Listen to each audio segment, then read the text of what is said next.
afternoon, Facebook, or YouTube, sorry, Facebook can go to hell.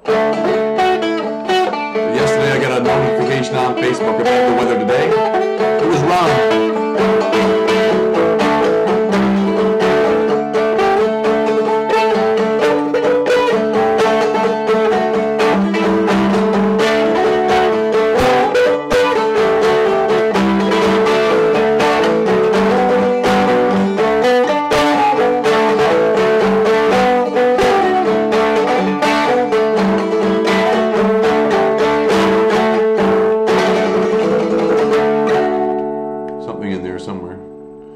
Banjocast imminent. My name is James PFP.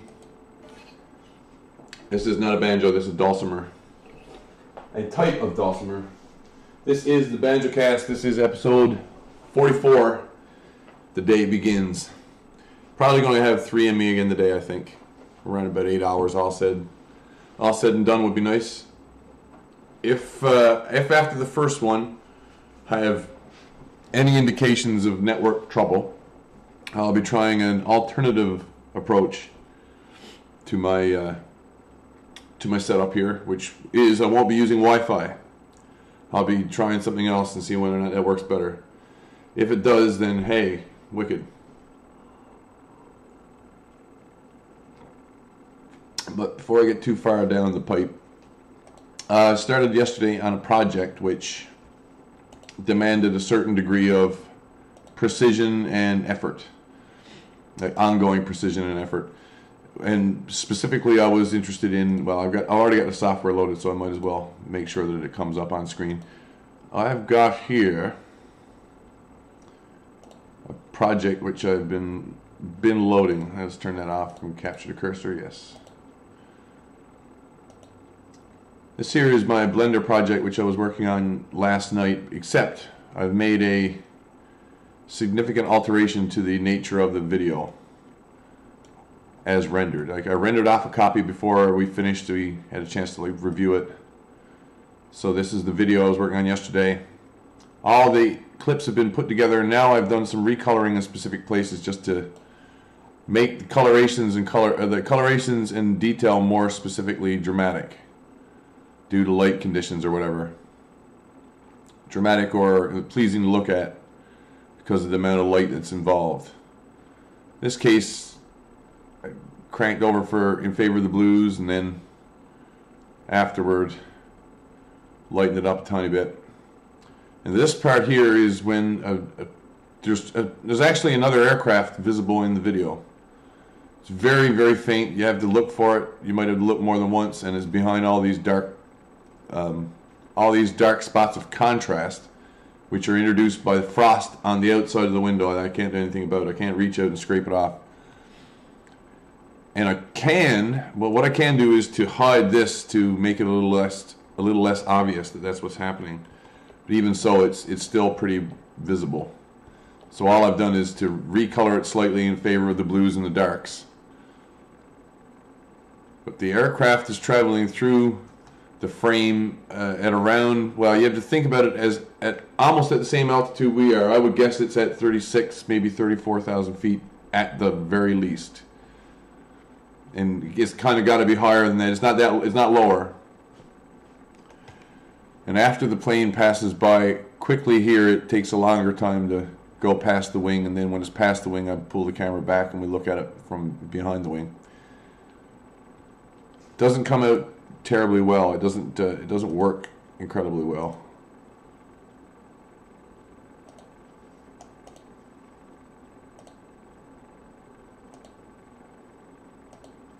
I think everything seems to be working here now, though. So that's a few little odds and ends I did before I finished off last night. When I finished off last night, essentially. And the last thing that I did was I spent some time considering, hey, do I know what it is I'm even looking at here? Because as I understand it, the cancel. I'm making sure that everything's going to work here.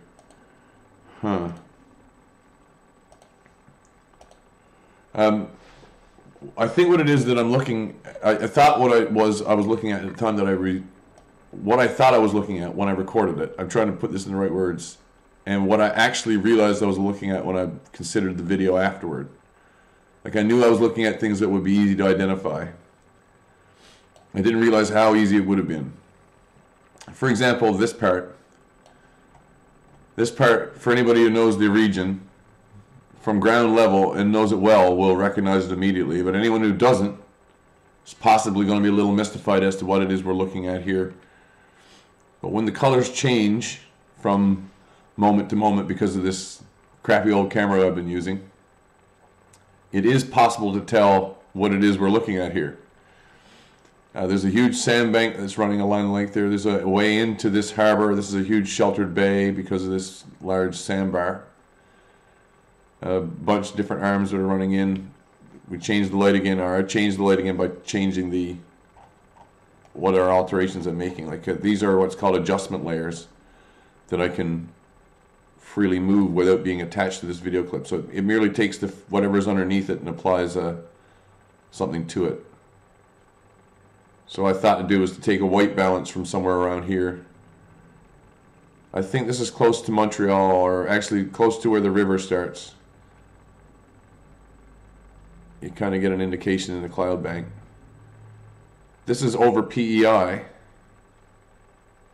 I mean, we're pretty much over Nova Scotia, but we're getting ready to pass through PEI's airspace. There's an airport right here on Summerside. And this I've identified. That's the Ile de Madeleine, or de la Madeleine, would be Quebec, which is visible in the last shot as well, but barely. It's off in the distance, and it's quite a distance from the airplane. That's Cape Breton. I properly identified that at the time. I recognized that one right away. And Newfoundland, I didn't have a problem identifying either. But, well, then there's the airplane, which passes by, as I say.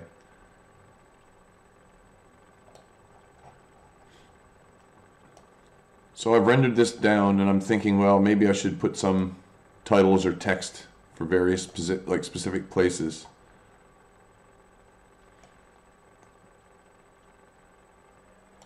So one thing I've done is to pay attention to, I looked at a map. I have a map software I was using for work up to now. I can use Marble, which is local to my machine, or I could go on to, say, Google Maps or something. I think I'm going to prefer the use of Marble, since I can control how I take video information from it. And I might only do it here in this format, like in the stream format, not in the final video.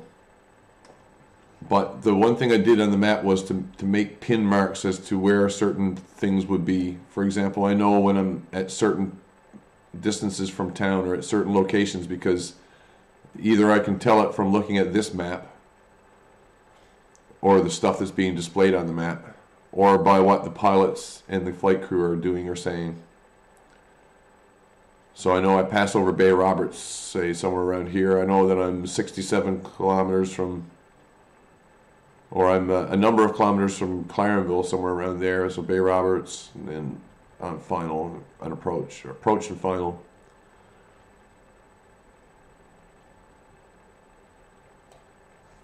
Now, does this really improve the coloration or anything? Well, let's see. It's a lot brighter without the recoloration, but the contrast is quite high. So I was trying to bring the overall brightness level down in order to bring out contrasting elements in, say, this part, the clouds and the like. And, you know, it's late in the afternoon. It's going to be dark within a couple of hours of the time that I land. I think maybe that works okay.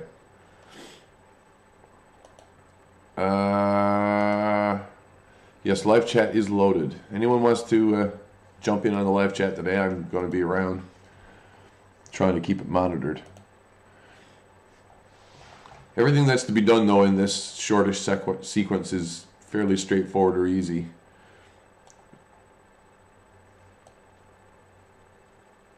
And in the opening sequence doesn't need hardly any editing at all. Like if anything, I didn't even bother to recolor it because I pretty much did it when it was on the ground. That part there could stand a recolor from where the sun is in the frame.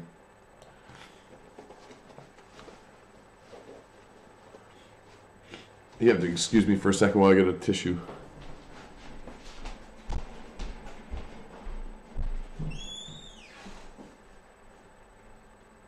Pass this full on. No tissue. I'll use a napkin today or a handkerchief.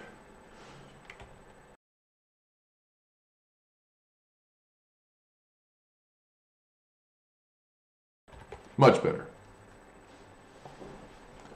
So, Mr. Handkerchief, stay in my pocket. I'm drinking Americano today. See if I can't get through today without, going a little too crazy, a little too snaky. So, without further ado, let's make the best of what I've got done already. I've got what I've got called, I've got the last render, the one that we're actually looking at right now. I've got it called the emphasis pass. Is what I labeled it. And once labeled, it's not that I won't relabel it again, but having been named, I think it's probably going to maintain that type of naming. So we're going to spend about a half an hour plus stop and start time at the beginning to figure out. I'm going to sit here with I'll sit here and put notes, like marks on my timeline using Blender to keep track of what titles or things I might want to add in. So once I've identified a time, I can find the time down here on the window. Let me make sure you can see this. I can identify the time in the timeline window right here, and then hit the M key to put a mark on the timeline. This is the video timeline, and then there's the actual timeline. And then once the mark's been put in, I can rename the mark whatever I want to name it, or delete it, or do something else with it. Doesn't much matter. Let's have a peek, shall we?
Les appareils électroniques prototypes peuvent être réglés en mode avion et seuls les officiers boutons branchés au système d'identifiant peuvent être utilisés.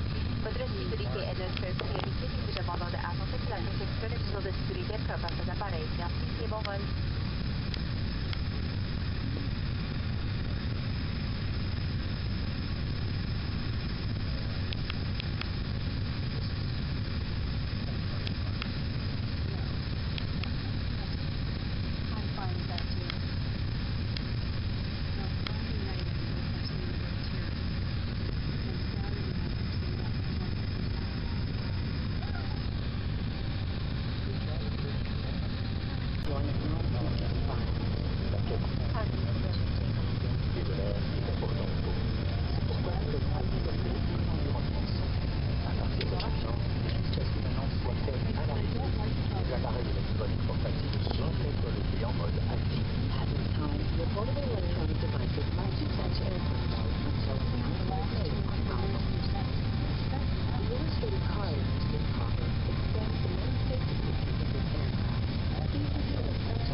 Now that's done, we can I can talk again. En joie. I also believe I'm going to possibly turn off the camera for a moment or two. Now all the clips in the previous editing effort were specifically named to identify where these start and stop moments were. I could go back and use those clip start and stops for some of these titles as well. Like, that's easily done. In which case I'll have to render out another copy of this one. Well, I've already rendered a copy of this one, but I want to bear in mind where some of these specific moments are.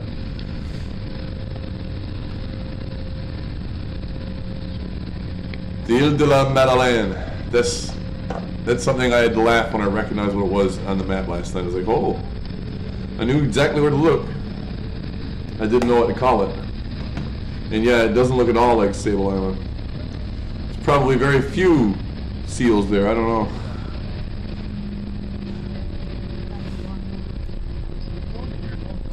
And PEI, that was just priceless. Priceless. Kind of knew it couldn't be, like, where the hell is that in Nova Scotia? They'd have a hell of a lot of friggin' shellfish there if they did.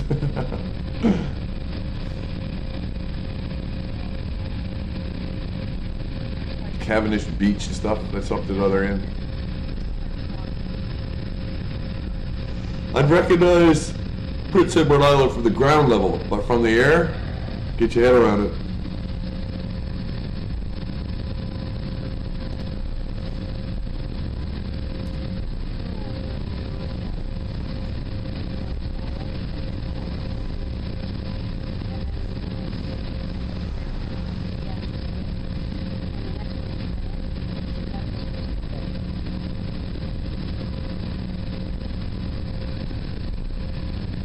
Well, there are a few things here that I was thinking to look at, and they are according to clips. So it's like nearby traffic was one of the things. After the backup, after the pushback, right here when we're looking at the two African planes belonging to African nations. One is Egypt, the other one is Ethiopia.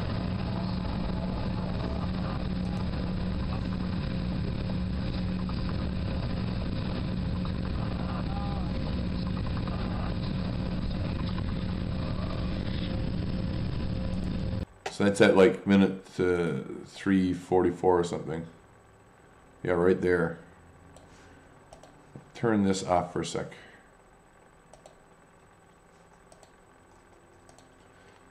So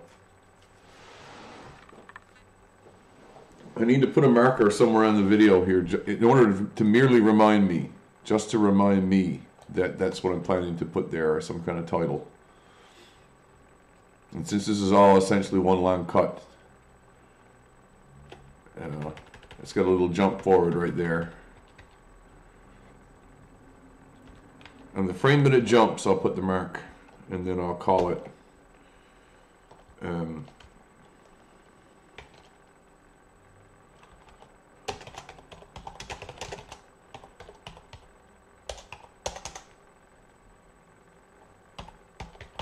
I think it's Ethiopia, I think. I'm not entirely sure. Let me have a look. Air Egypt livery.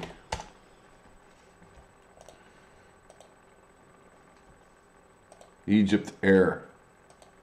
Ah, that's the blue one. I have them backwards. Totally have them backwards. Web content, bring that back. Egypt Air is that one. The blue logo with the long title text. Then we also have Ethiopia, I think. Let's go wiki for that.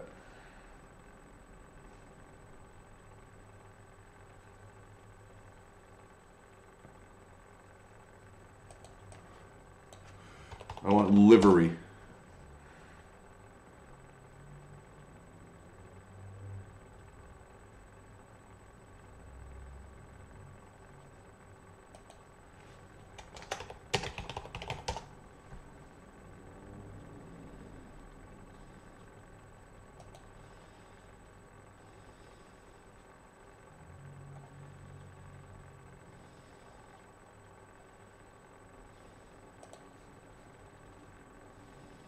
Yeah, it is. Ethiopian Airlines, okay. So those are the two planes that are parked. Sweet, right?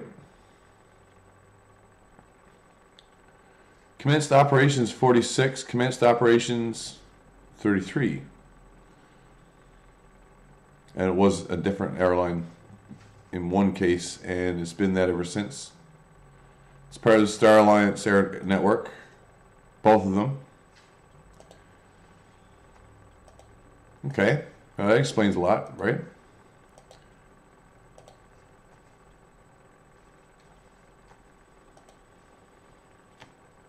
So the Ethiopian Airlines and Air Egypt, or Egypt Air, I don't know which of the two it is. That's those two.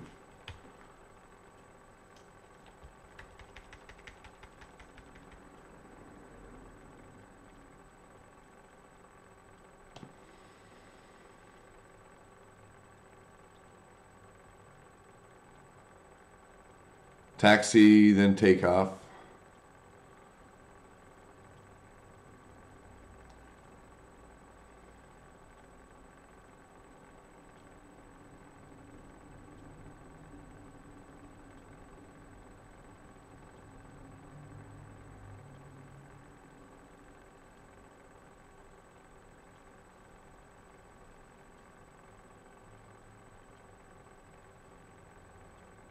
Quite nice and fast forward.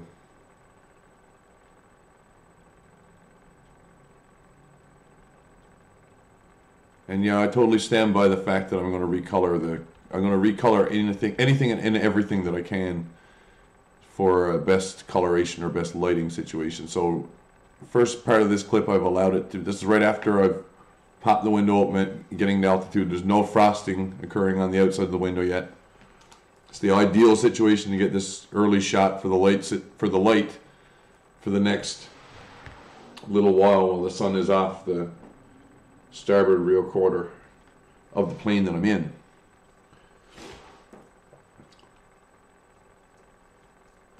I can pretty much skip forward in the video that we were watching to, I think, up to around that point. And I made the first mark there right after to indicate the Ile de Madeleine. Ile de la Madeleine.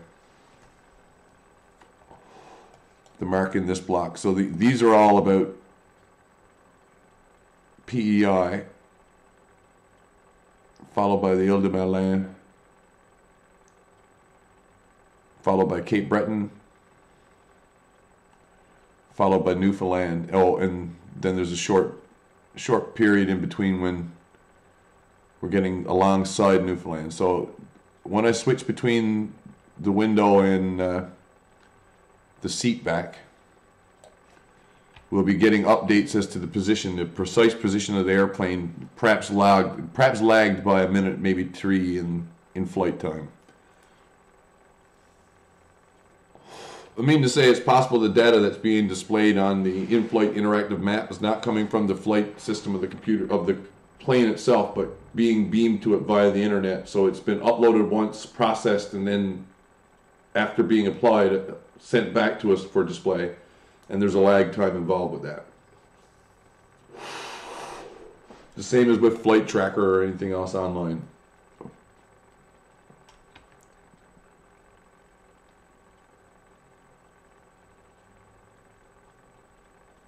Now, the things which I'm pointing out here are going to be more clearly seen upon a map. So I do have to make a use of at least a small section of map here to show what it is I'm poking at. I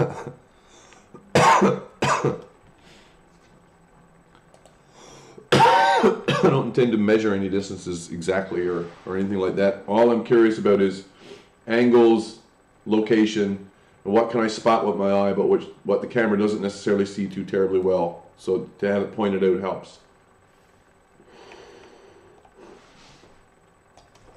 Where is the video? Right there. No, that was Egypt Air and or Ethiopia Air and Egypt Air. Ethiopian Airlines. After takeoff, after getting to cruise altitudes and turbulence, PEI.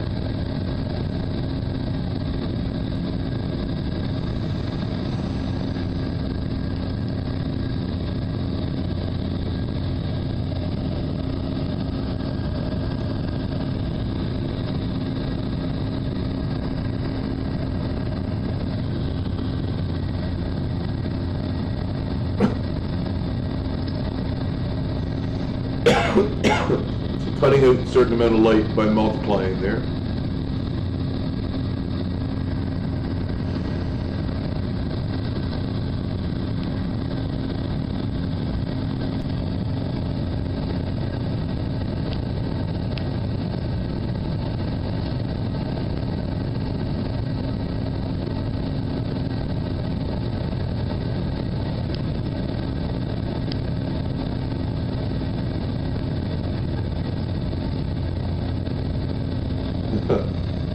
Pretty good view of those from the high angle.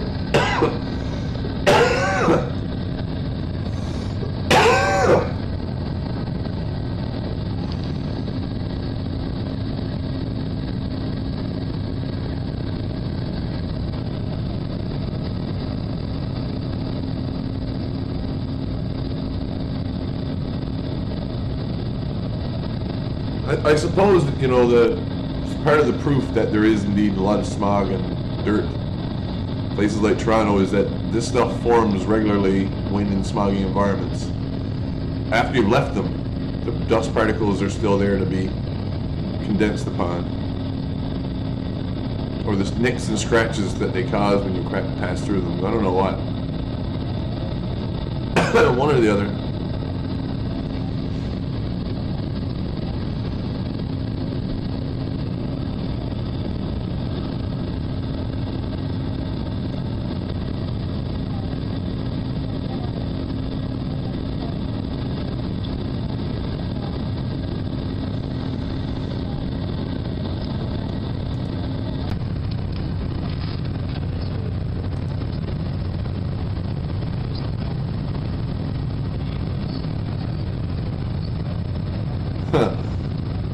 Having fun with the focusing. Okay, can this thing focus? No. I hit the button and stops recording. Ah, stupid.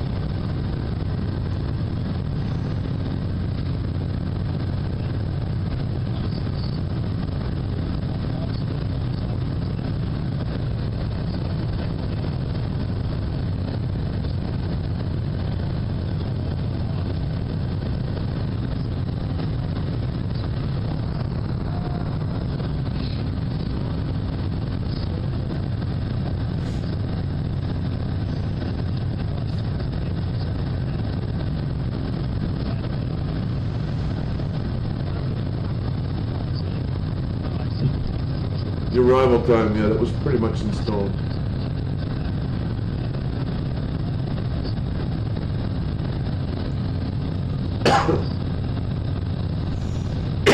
We only gained a half hour for the time difference. The hour in transit time was taken up in spin of the Earth. The additional hour.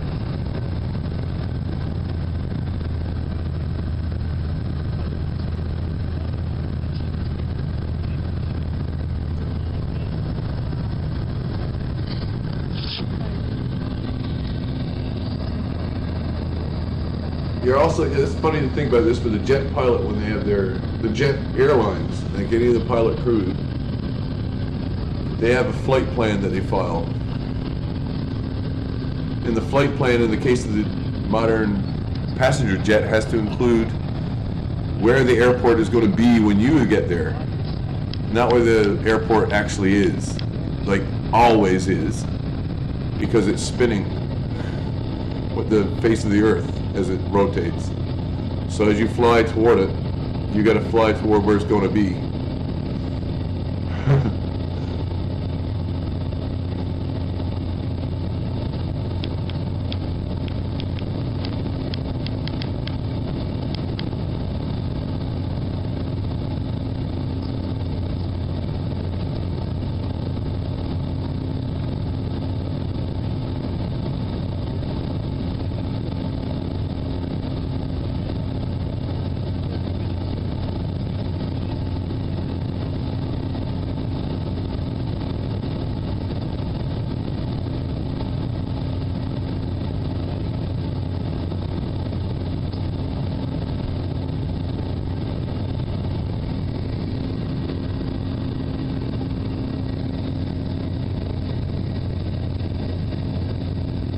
Not even interested anymore.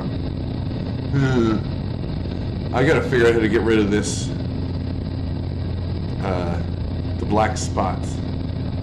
I really do. There's must be ways. I've thought about ways of using them too. Like it gives me an idea of what the camera's motion is to get rid of jitter. Could use the engine line too, though, for the same thing.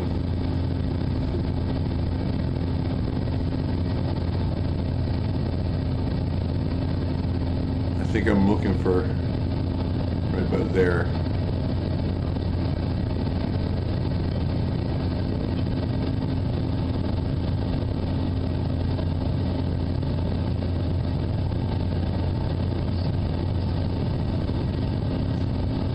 Where am I indicating, you would ask?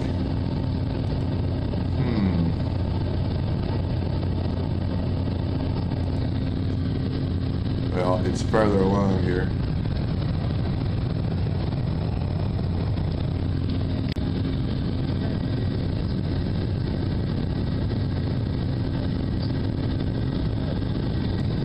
I think it's down around here and moving towards where I indicated.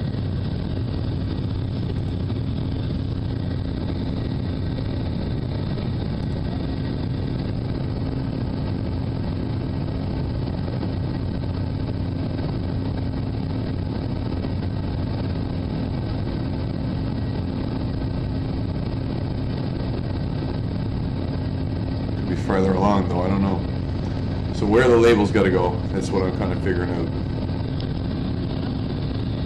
Any labels, any identifying marks that I can positively say yes.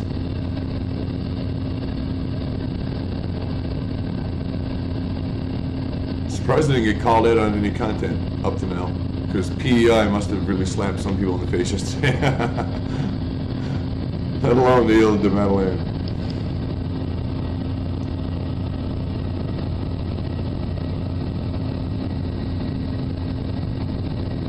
Oh, what a nice time of day it is. It being 30:44.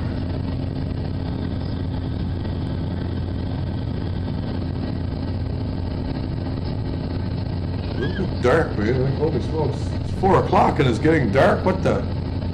Gracious. I have a skylight above me as well. You can't see it, I'm indicating to it.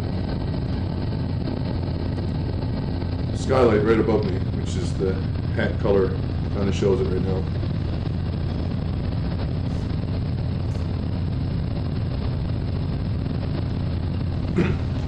Hey, welcome back, Hilljack. Any luck this morning? This is the recolored version of what we were doing yesterday, and it's got no clips to worry about. It's all one long cut. It's been recolored a little bit to get specific tones in specific places.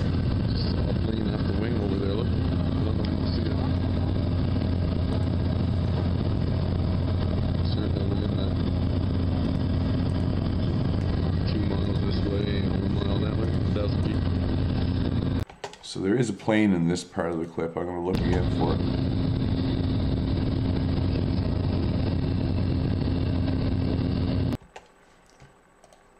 Yeah.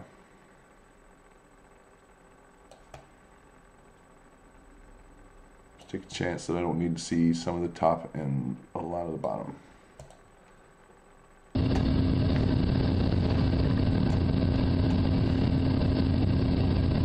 Look, I can overlay myself on this pretty good. Hey, that's great.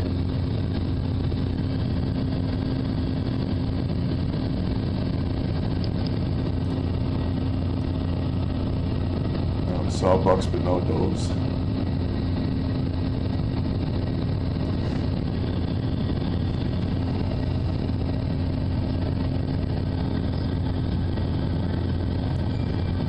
Ooh.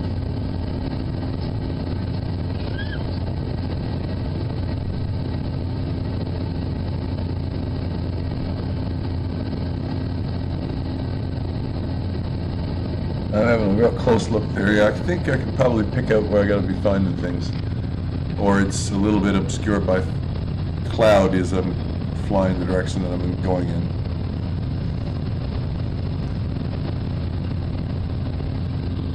$4 but no does. That sounds like my regular, let me think. About 10 o'clock in the morning, that's what it's normally like for me. And that's just about any time of the year though.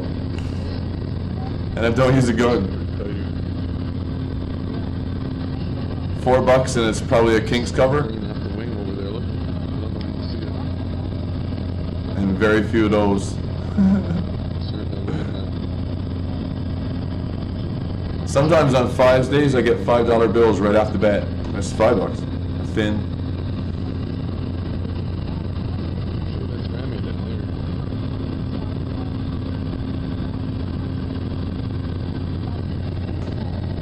So, this part of the video I'm identifying the area of the province I was born in. The part of the province from which I hail, so to speak, which is an island off the south coast of the bigger island. I'm going to capture the cursor for a minute or two. I got to go back on the video again. This part here I got to probably try doing another coloration pass with, but I'm going to play with VLC to do it before I get it back in the blender and try to work it out there, because things are already pretty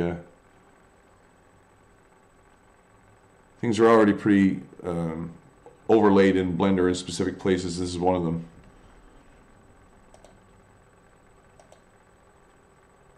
Extraction maybe? Yeah.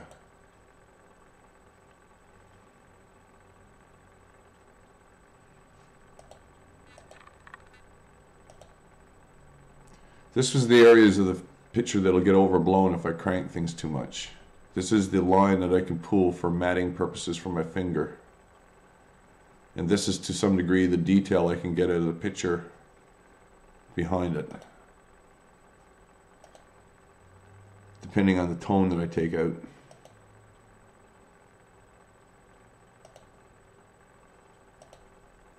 Image adjust. See, I think I should only go here. Very first pane, I can change the hue of the picture by rotating through the colors. I can change the brightness of it here, which is a gamma correction. Yeah, no threshold. Contrast also has control.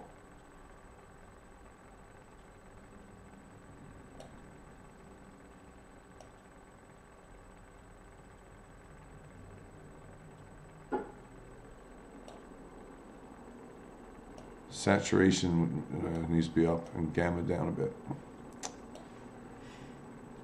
Sharpen. Areas around the areas on the window frame. I can see this in Blender. But the possible little ice age. Yeah, I have. Whether or not humans can trigger one, or an ice age in general, or can change anything. Planet in the past has gone through periods of up and down when it came to particular temperatures, right?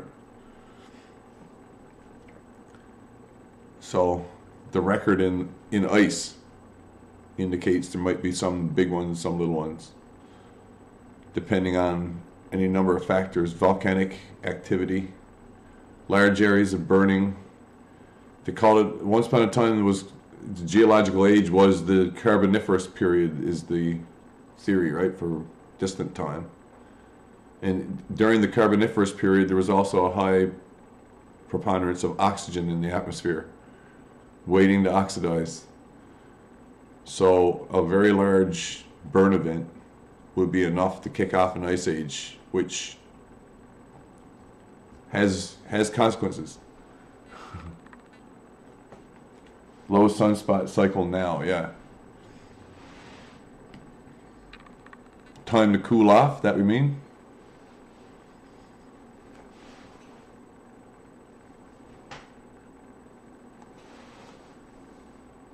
I believe it. Sharpen of an image. Anyway, in places where there's a icicle, like water crystals on the outside of the window, you can sometimes see there are places where there are also areas where it's taking up moisture in around it, and the crystals are getting larger. Later in the flight, the crystals are way thicker. Then they immediately change the water once we hit a certain altitude. and I didn't necessarily capture all of that particularly clearly, but the ice crystals on the outside are giving this high contrast dirt field that's interrupting the image. And as I was looking at the LCD, I was poking the camera up further to get past the ice. Like a submarine.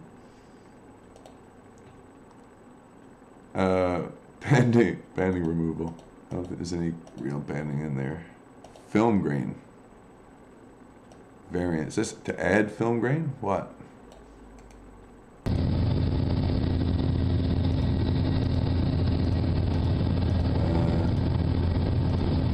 See no difference.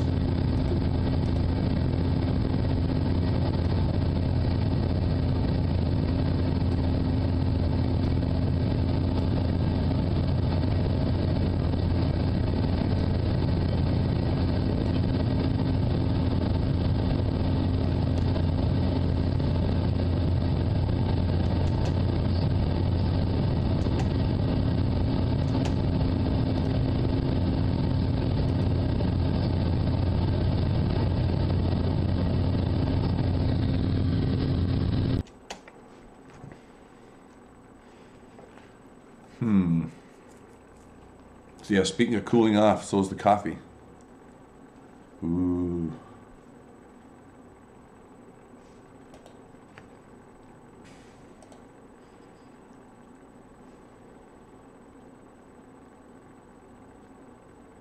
Now this is a fairly discrete problem all the same. Like an easy one to isolate and work out for a small section of video. It doesn't need to be applied to the whole thing, anything that I'm worried about.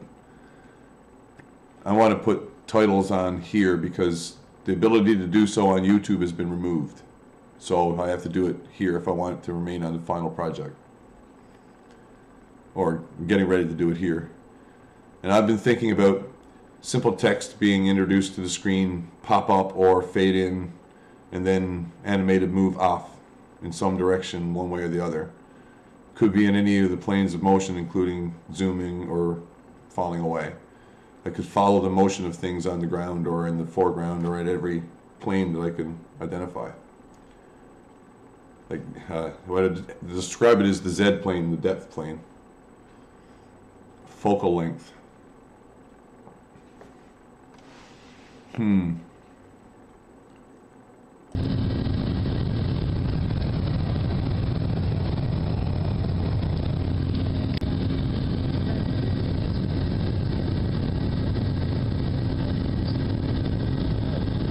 So I'm counting up a series of features here on the coastline. That's what I indicated there. I gotta... Okay, Hilljack. I finally popped this up. Made coffee in Colorado while at base camp. 8,000 feet. Boil the water and drink it quick. Boils at 92. Control U. Oh.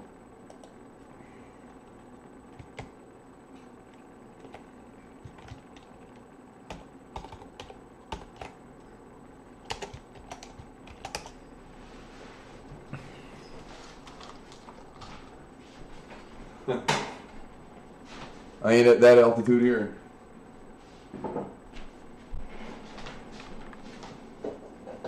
Humidity does you in here. Ooh, when it gets to the correct coldness, the humidity works against you. Soaks you to the skin real quick.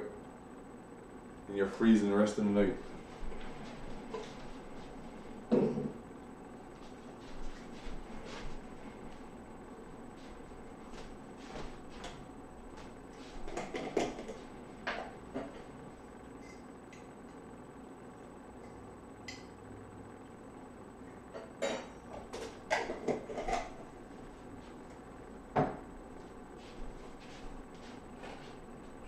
Sure. That's okay. Because you know,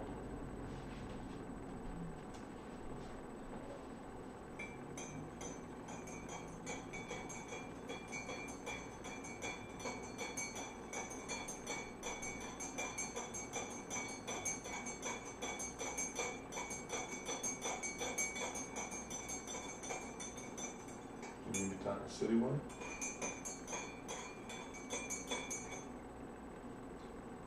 If I want to investigate anything, yeah, I might have to. Ooh. Thinking stuff out loud. See that? Yeah.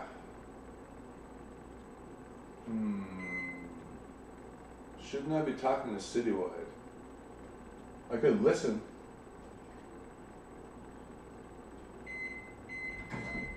Don't need that long. I'll give it a few. Let the microwave pick it up.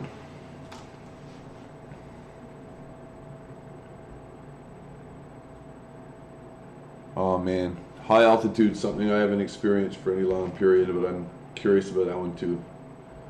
In terms of going up in actual elevation at ground level. Ground level understanding is entirely different than from distant observation.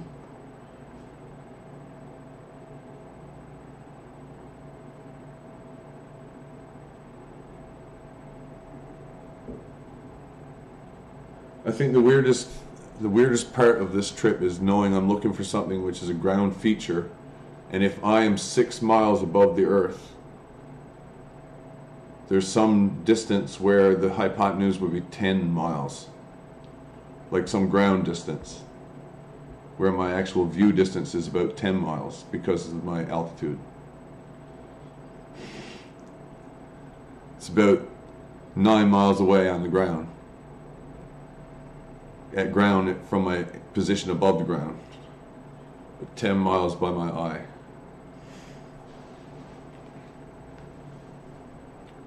Or farther, right? You could think of it. It's cool friggin' angles. So yeah, 3,000 in a difference, eh? Ooh.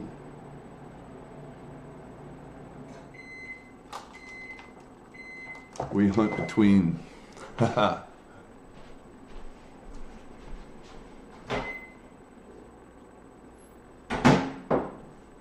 11.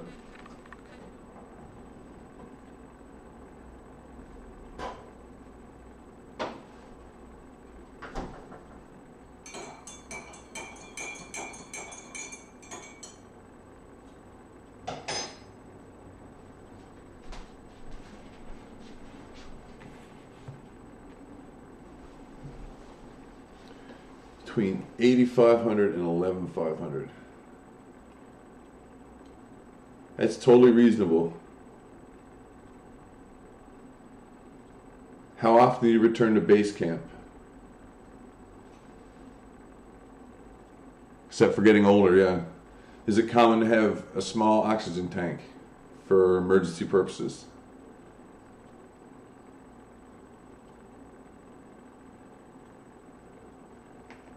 Because that might, do a wonder, but it burn you out if you take too much.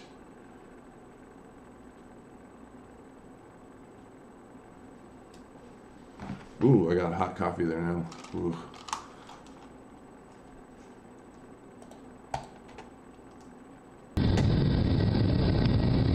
Every night, never carry one. As long as you're going up and down, I can see that.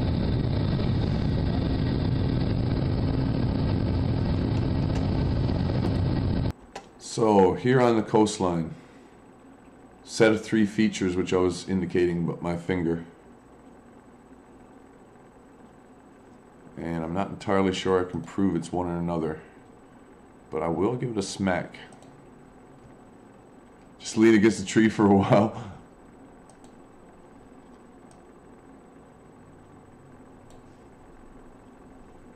Yes, I find it's a good time for a look at the map, perhaps.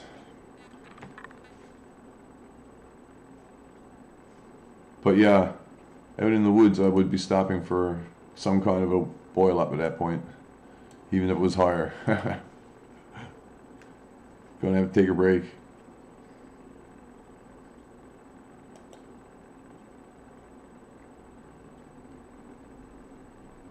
So where is my OBS? Okay.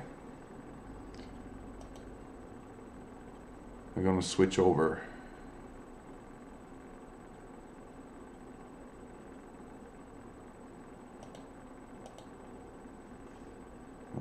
one.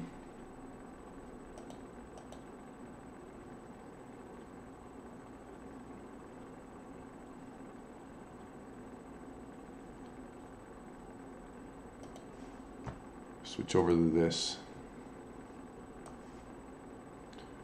You're right behind here, Aerial Jack. In fact, I might as well go back to here. On the ground, ready to take off. Taxiing, off the ground. I had a guess last night. Took an educated guess based on what I was shown on my in-flight information system.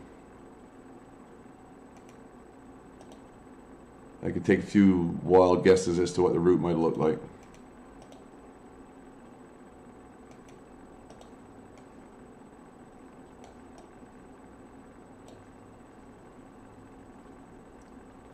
More or less over Vermont, Maine, sorry, I say Maine there, all the way to here, to France, before crossing directly here, setting up for landing.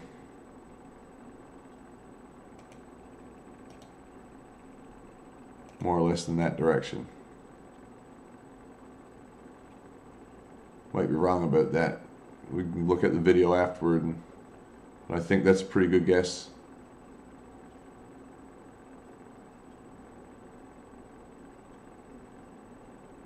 If it were the other way, if it were more that way, I don't believe it could have been. Might have made it on the shorter one. That's for the small planes.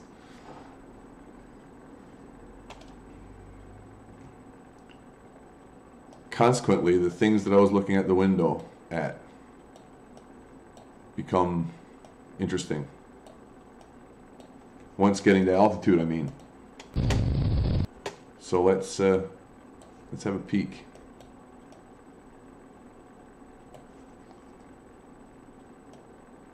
I should have some kind of audio cue to anything that happens in the chat room.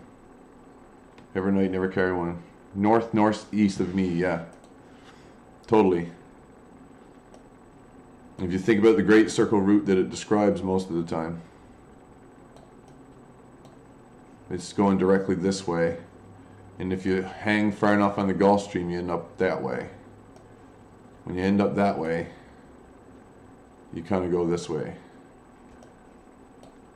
Down and then the shortest distance.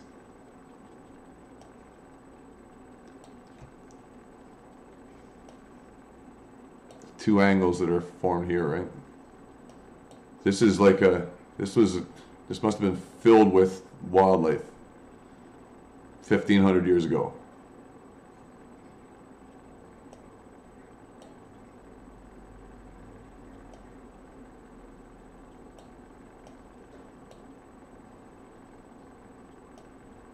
Oh man, so what are we looking at?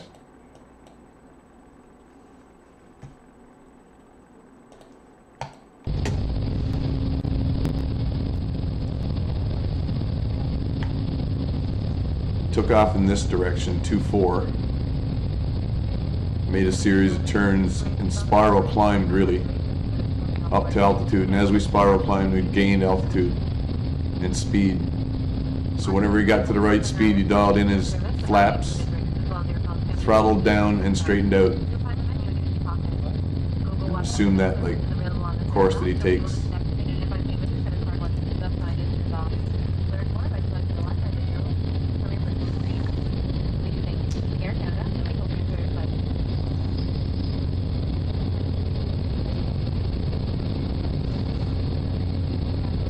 Probably do something with the overblown sunlight, but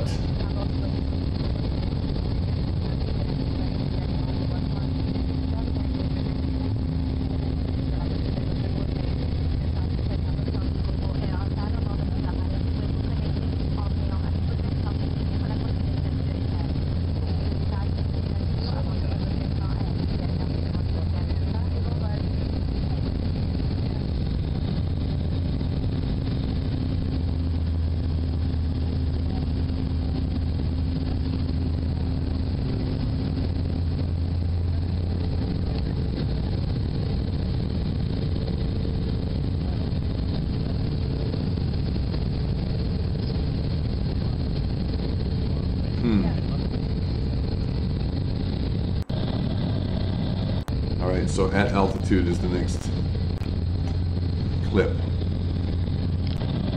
It's like 11:11 or 11:12 or 13 on my Blender instance. 11:11. It's right here, yeah.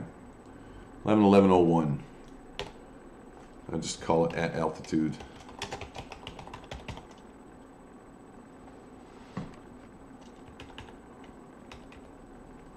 Or even going to altitude, because we could still be climbing to the peak for the cruise. Which again is, you get to a certain altitude while climbing and then you throttle back until you're not climbing anymore.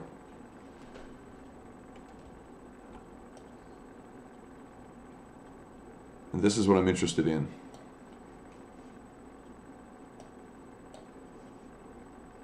The fact that there's a certain amount of divisions to be observed in what's there. You can almost see through the, well, you can see through the cloud cover at certain angles, like here. So that's a feature I think I could pick out. And if that's the truth, what's that? And what's that? The difference between this and this should be explainable up here too.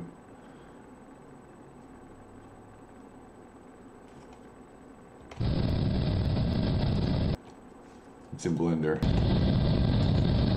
It's just the same clip.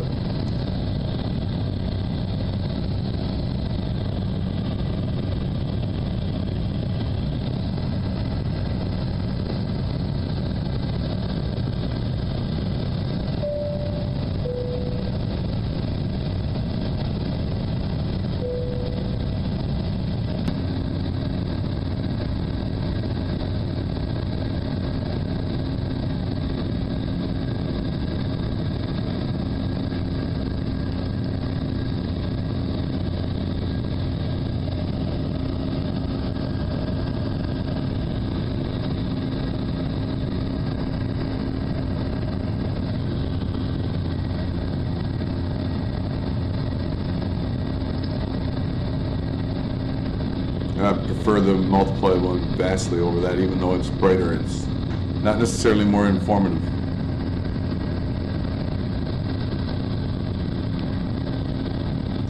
Atmospheric haze is at the top of the atmosphere.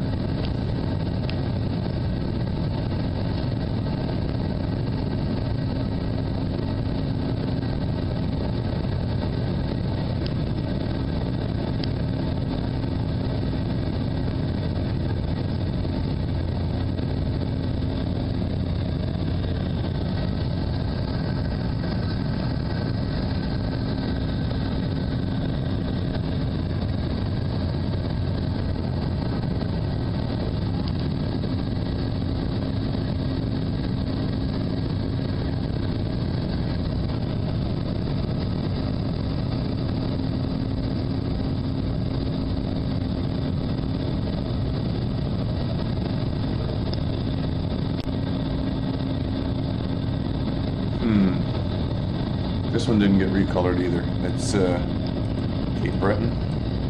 This one? No, this one after.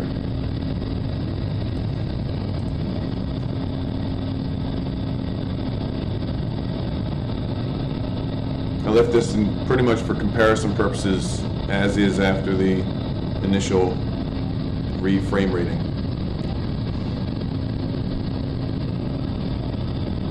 That's as close to original as I can provide.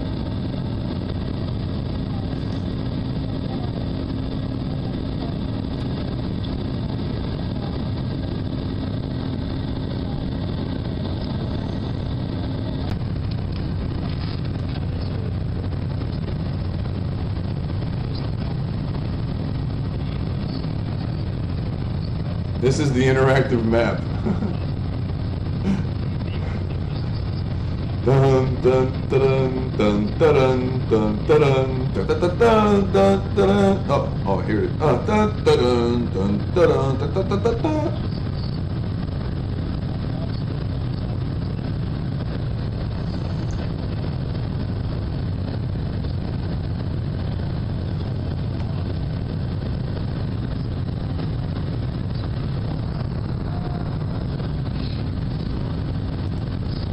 So, interactive map, yeah?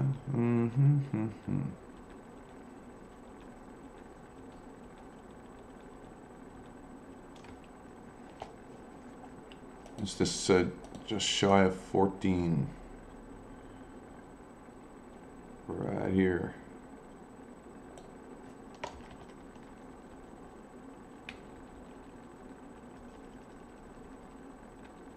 Good spot for a zoom out.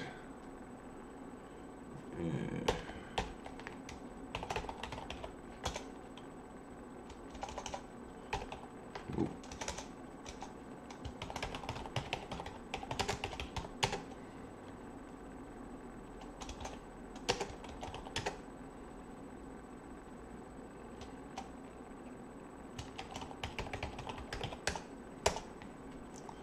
Interactive maps for grammarians. I like that one.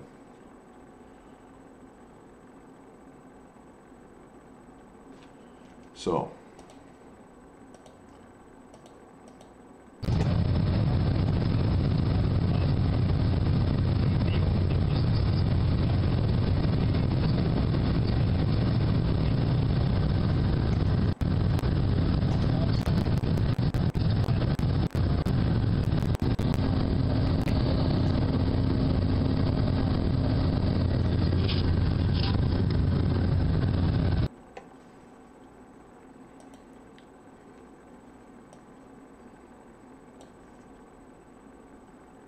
selling it.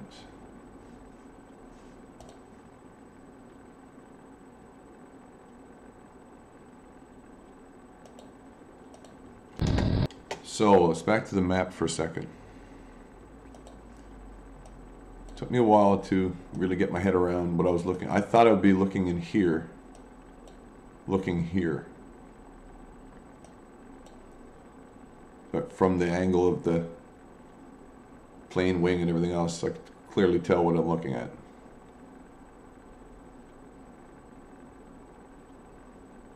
And we're higher above it, right? So it's a high angle looking down past the window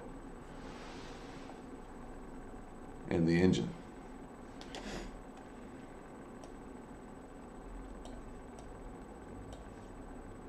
Ooh.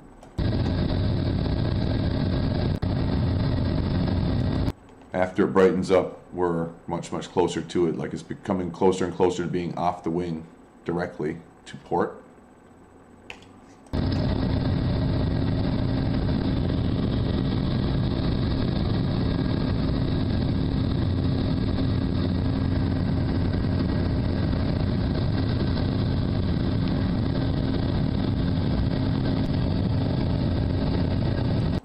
After the cut is the Ile de Madeleine.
Cape Breton Highlands National Park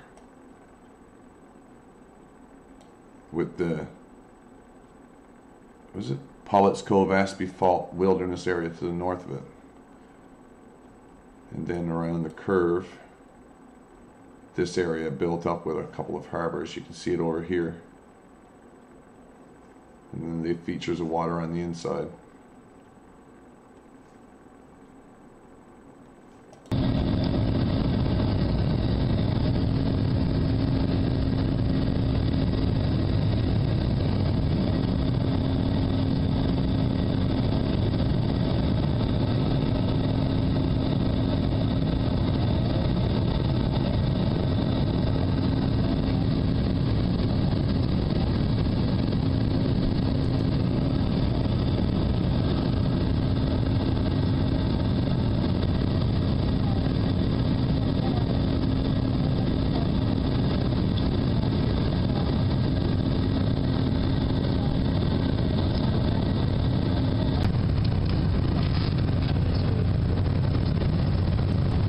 Yeah, we were quite a bit closer, but we're also 6 miles high.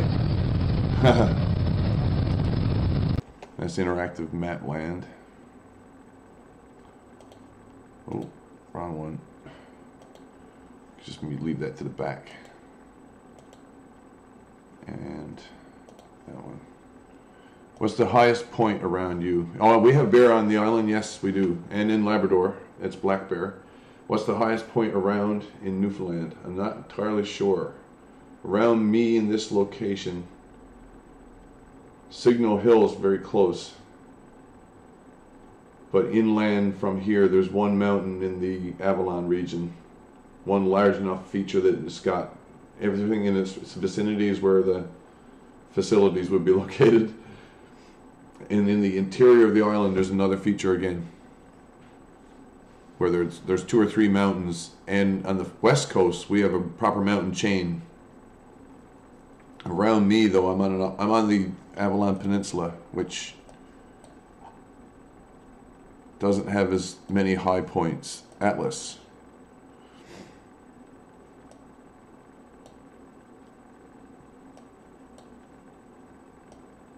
You can see the fjords cutting into the southern coastline. I was looking for features 1, 2, and 3.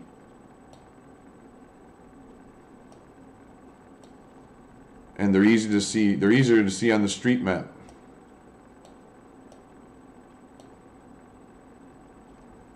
One, where's these two arms at the top of a bay. 2, where there's 2 arms at the top of a bay, but a smaller one. So 1 large horn, 1 small horn, and then this one, which stands out because of all the islands around it. This is where the ferry is. That's on a plateau up here. This is a tundra area. The farther north you go, the farther down in elevation you go. You're going up a river valley. You're going up a watershed almost. It's this side of a mountain chain which runs this way. I'll turn on the atlas again. This is called, down here, this is called the Wreck House. It's a natural formation where there's a wind tunnel in the rock with prevailing wind. So the highest wind speeds in the area are measured here, and there's consequently a lot of elevation all along here. Places here keep their snow all winter long, all summer long, but it's got to be in shaded areas where it gets very little sunlight at any time.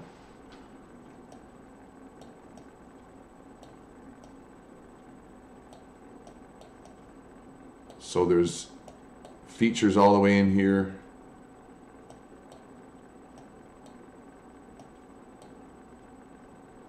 And generally this is higher elevation with bays that are fjord-like and heavily forested. And up here is a more like alluvial deposit. And this is all lower elevation. It's evidence of glaciation all along the south coast. If you go over the tundra areas, you can see the rocks that have got dropped from them. On this edge, there's places where there's snow all summer long sometimes from the winter. It packs up and it stays there, so if you have enough snow that it can last through the summer, that's how a glacier forms. It can be seeded the same as a snowdrift can. A glacier is a really big snowdrift. It gets compacted and it sits around and it doesn't go anywhere. The farther north you go, the more likely you come across the glaciers, but you don't see them in Labrador either. You do see permafrost, or we would, some places of Labrador.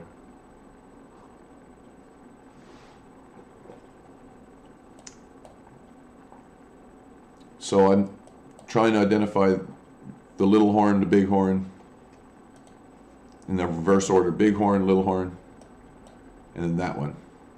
Really, you can look for 2 sets of bays, or 2 sets of river valleys, and that's exactly what that is a big old river valley. And this is all on one side of the watershed, and there's watershed on that other side.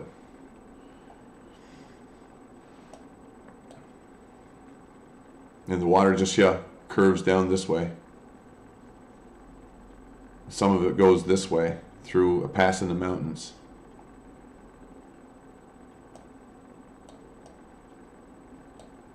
Corner brooks in the mountains, Gallants. Here we go.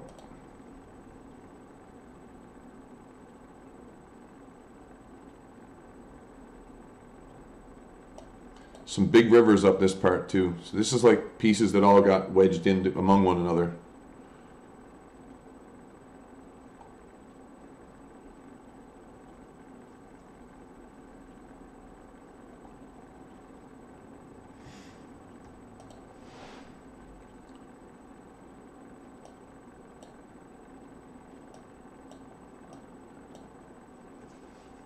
I wouldn't be surprised if we see a glacier form if we had a long enough period in Newfoundland. The elevation is pretty high in some spots. You go up to Labrador, if we got it here, they definitely have one there. So when they get one, we'll get one.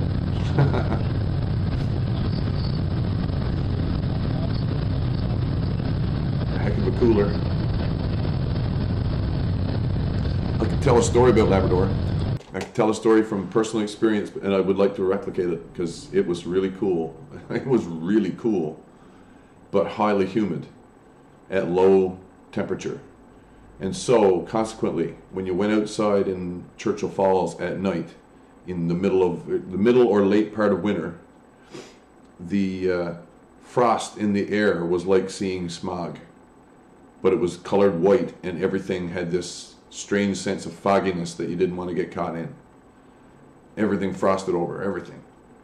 Just flying frost in the air that settled wherever it was, so it's the smallest possible snow crystals, and they've gotten so cold that they've compacted themselves as much as possible, very little air inside left over, and they frost easily with one another.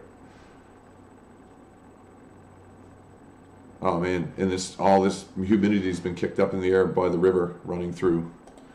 So, Happy Valley Goose.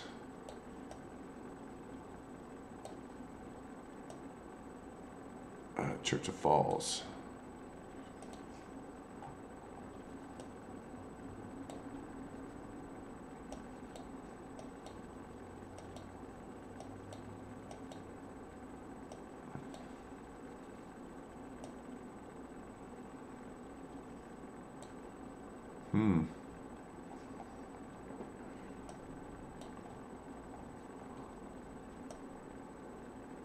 Gull Lake.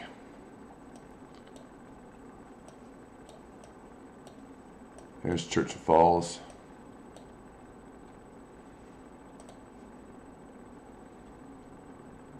Not the most detailed map, but they've got a reservoir here and a river which is running all the way down to the sea from it. And a second project farther downriver in the works, right? For energy. There's so much water. And it all happens to be on the inside part of this small geographic feature, which is, again, this political line is determined, this purple political line. It's not very visible here, it's dotted. If you were colorblind, you might not see it. But there's a purple line going down along the length here. It looks like should be following a river or something. No, it's following a ridge line. And this is the watershed divide for water which flows east and west. Opposite, of course, east and west. Everything to the east of the line is Labrador. Everything to the west of the line is Quebec. Or to the south. And this is a political distinction.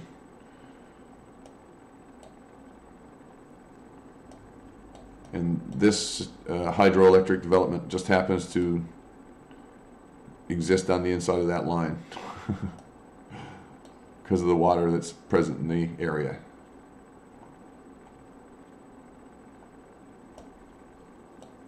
It's all of that water. The name of the reservoir.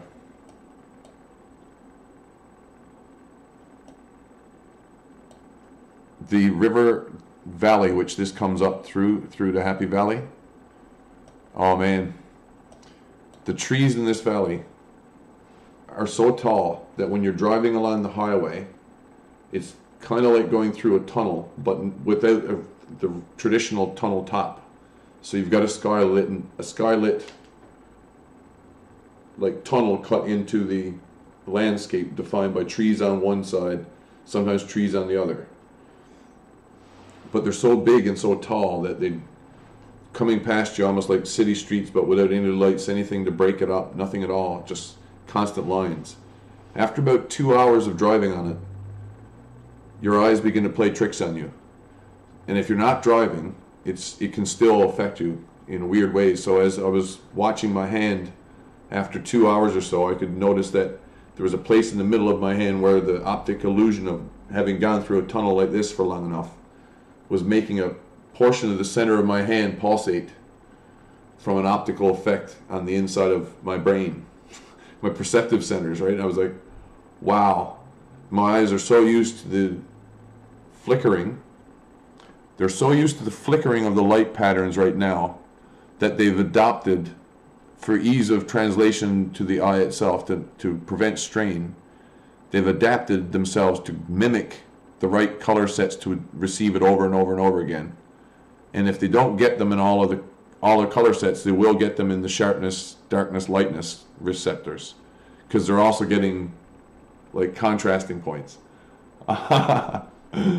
So our eye, like our retinas, our human retinas must act in a way kind of like a cuttlefish or a squid, which can adapt its skin to mimic the flowing pattern of regular light.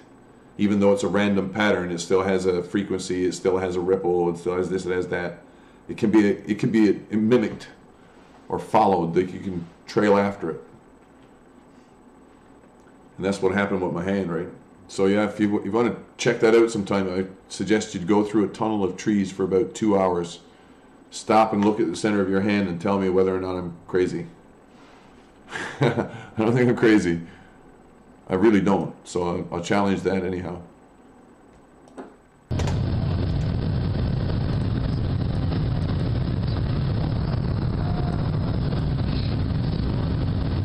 I happen to know that the place that I'm looking for,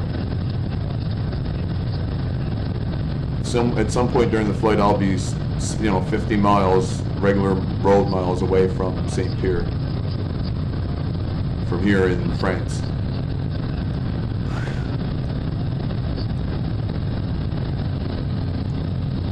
So when I'm 50 miles from France, I'll also be 50 miles from France here. Like, you could draw the circle and I would be on the same chord and clearly within 50 miles of distance.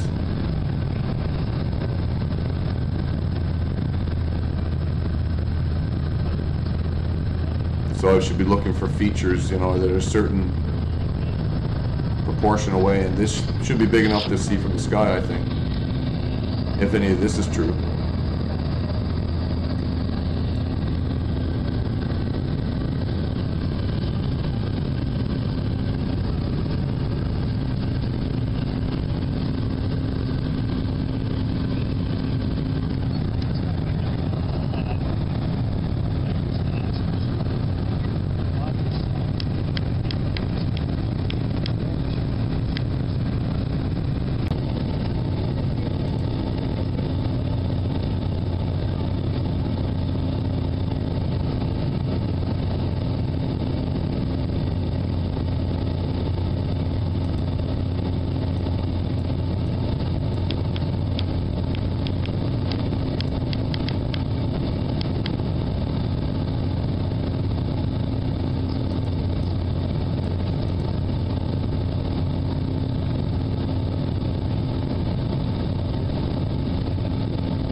It's too low to be useful.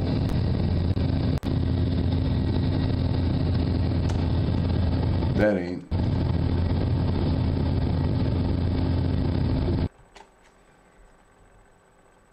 So I'm thinking about like proportions to get me to certain other features farther up the coast. What's he pointing out? What's I pointing out? Because that looks to me like it's more like that. So I'll be looking for something beyond over here. That doesn't seem far enough unless we're off the wing more.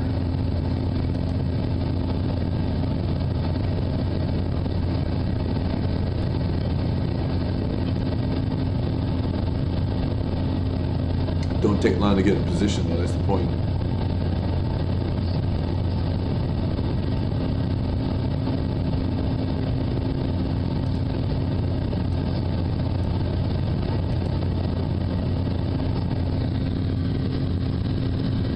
That's the corner, it's off the wing.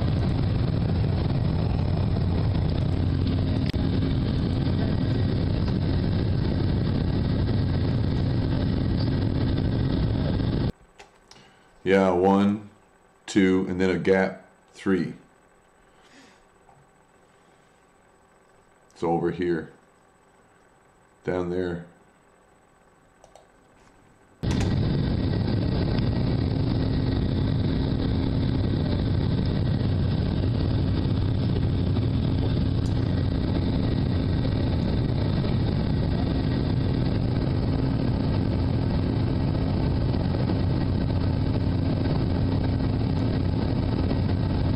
Yeah, it's like cheating for when it comes to spotting from the air.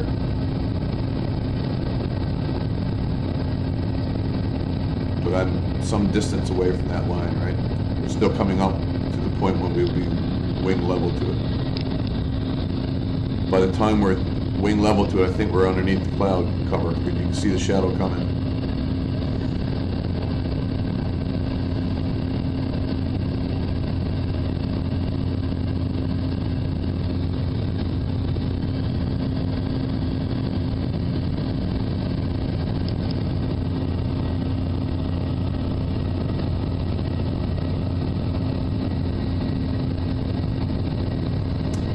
Good cup of coffee.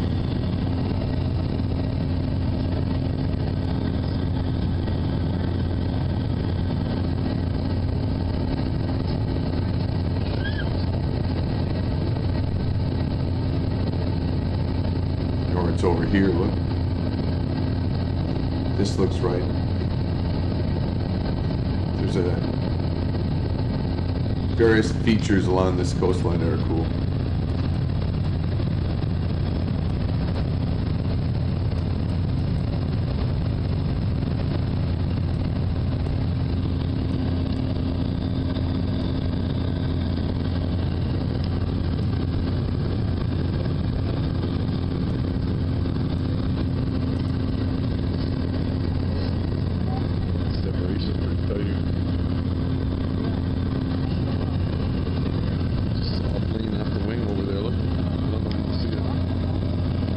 In the same moment of time that I'm spotting this area, a plane passes.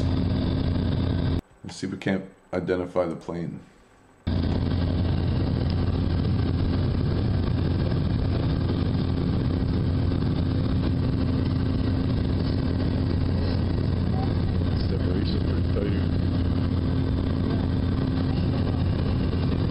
It's over here now.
thinking about what to do there with Stephenville.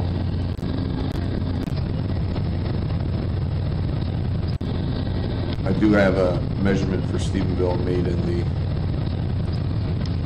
on a map too, or I thought to make one somewhere around here. It's in kilometers as well. Stephenville's here.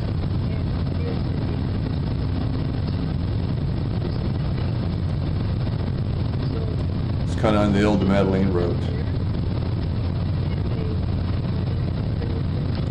That also gets you to, you don't land in Corner Brook, but Deer Lake and Gander. This is Gander Lake. Also good for air boats, like the Clipper could probably land there.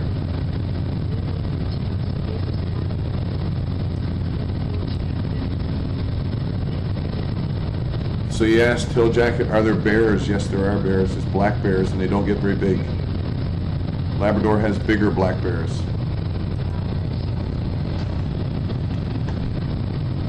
Black bears are locally poached as well, I have to admit. And they get habituated to humans really easily, especially because of garbage dumps. So, and humans get a kick out of watching them. So garbage dumps don't get better garbage. Well, they do get better garbage, and the bears love it. St. Pierre. Rain is closer.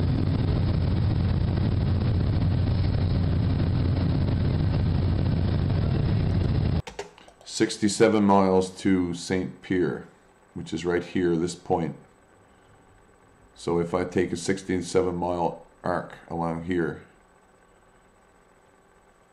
67 miles in kilometers.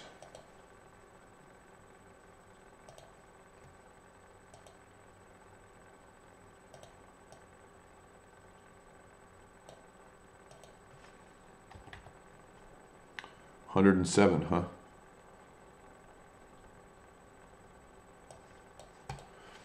$107.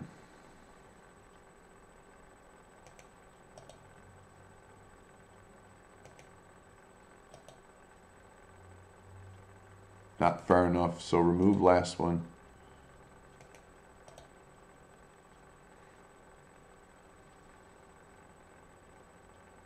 Right about there. When I made this observation, or previous one, or when I took the data from what they gave me and cross-referenced it. I'll use that to triangulate. I only need 1 point to do it. I could use Stephenville too. Stephenville as a second checkup should be, yeah, larger than 170 something, 175. But I'm moving down range from it, right? So when it's directly off the wing is when I'm at closest approach. When it's to my beam. Either the port side or the starboard side. The point of closest approach for this point will be when I'm on that part of my flight path.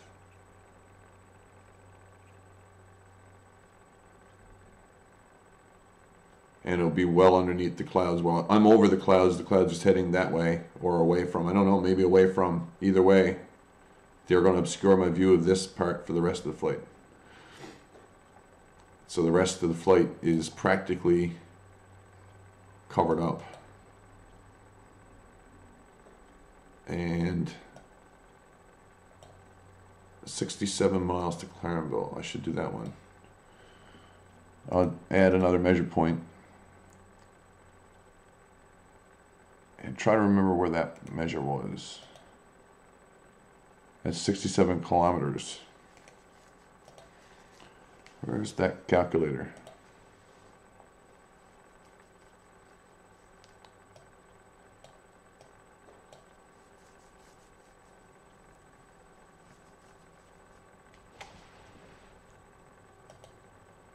Again, that's 110, 107.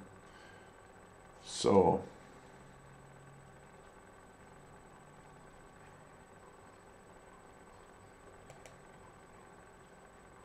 not far enough. Remove.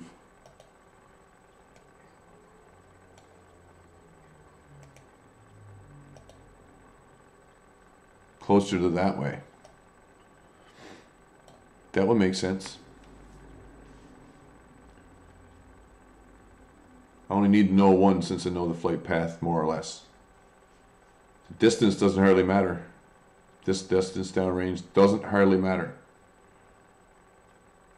Well, it does, and this distance will determine how wide this one's going to get, but the flight path and then this known point along it.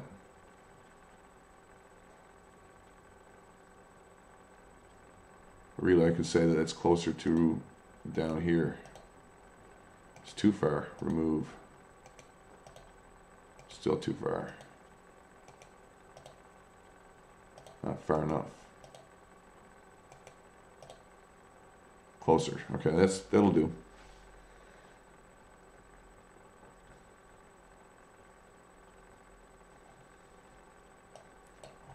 And this path that I'm using these measure points for, I'm not necessarily, I don't plan to save that, only using these stars. The stars are there to remind me of where to do these.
Call it Bell Island too now.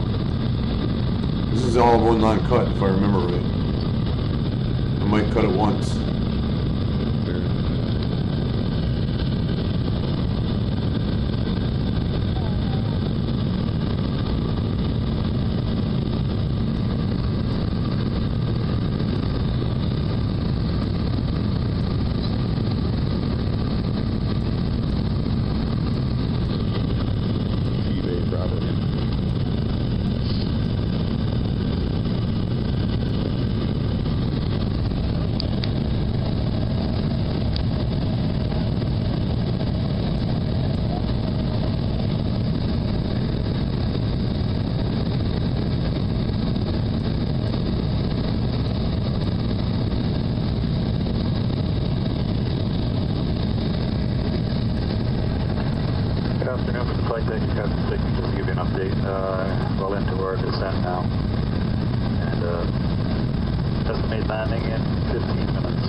There is a cut. Now we're here.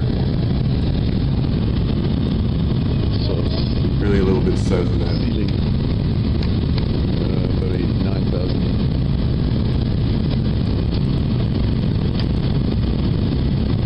There's another layer below it.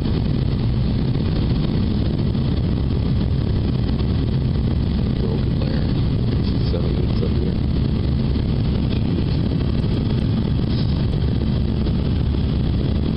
These are almost tundra, but still lowlands running into them, so it's a lot of water, a lot of bog. Suitable grazing area for caribou if they ever came there. There's too many people there for that. It's flying right over Bay Roberts.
3:30 or 4:30. Yeah, it's only 5 o'clock. Yep, 5 o'clock right now. 1880 meters.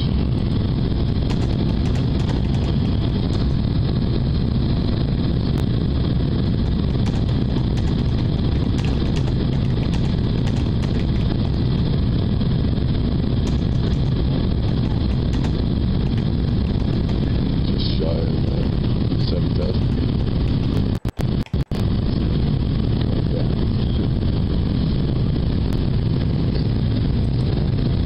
See the ice change here?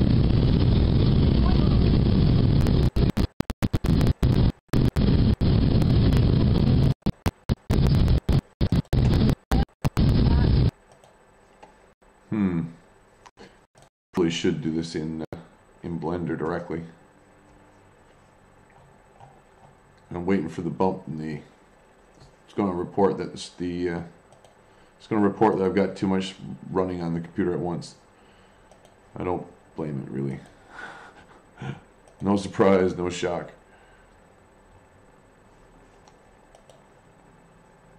Let me see, Firefox.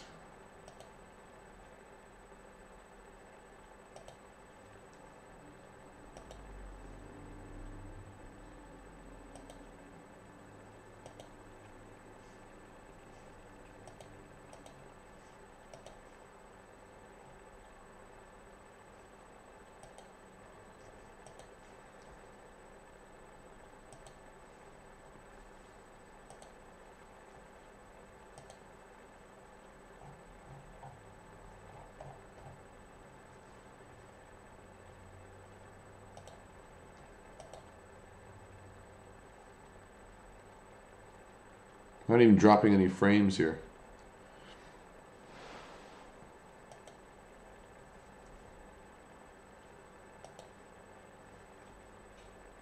I'm going to save Blender.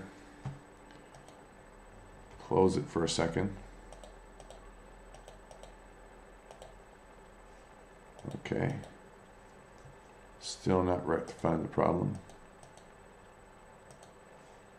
I suspect it could be this.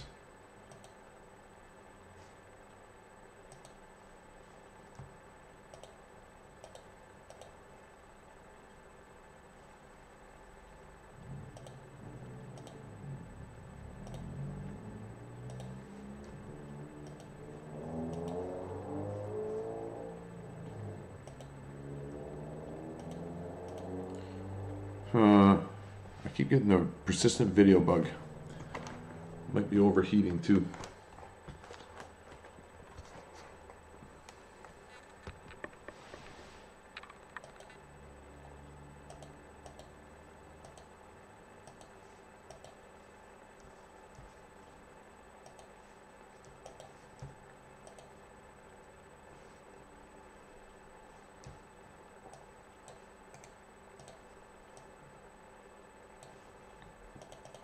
No, I need the other one. Load.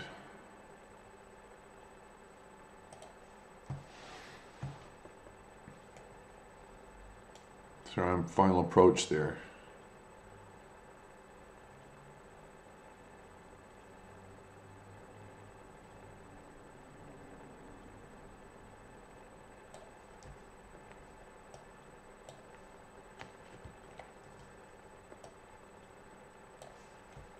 And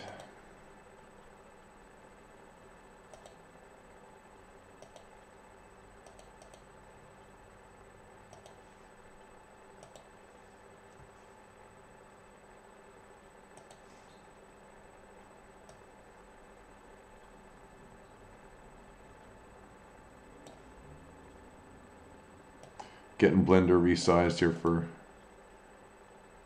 playthrough. So this is during the period at the end of the flight. I just had a look at the map anyhow. I don't think I need to keep it on screen to appreciate this part.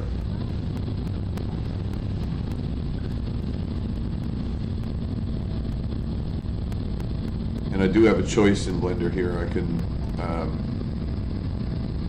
make the image a little bit lighter, a little bit darker, depending on if this adjustment layer is lit up. I think it's better. I think it's better used than not used.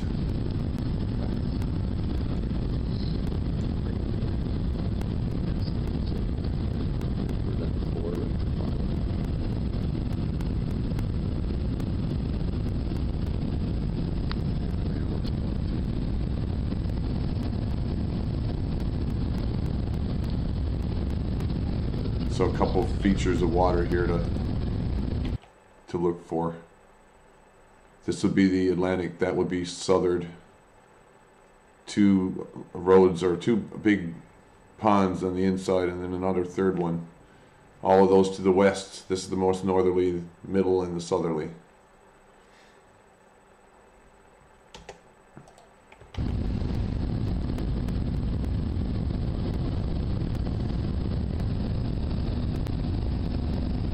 There's fourth and fifth there on either side. Town boundary. 1,200 feet.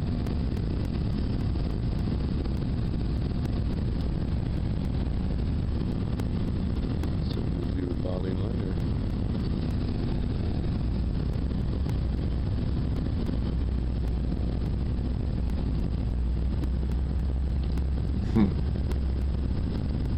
Oh, now I know what you're looking at.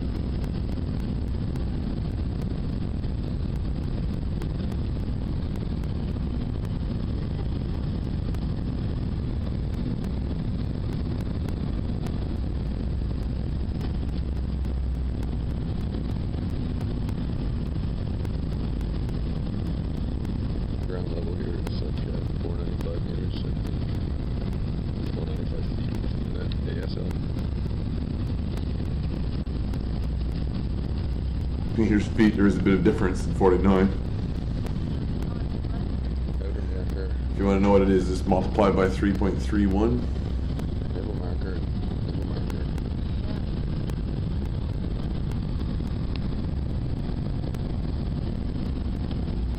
It's gonna start flaring here now, eh? That's fun. Never much thought of this, but the people in the front of the plane, they pay for that extra money, and they get the benefit of being on the outside of the teeter-totter when you land. You know what I mean? Touchdown. Because you come in like this, That's awesome. and then you flare out and roll down, right? So you get to go through all of the fun motion at the front of the plane. 130 knots.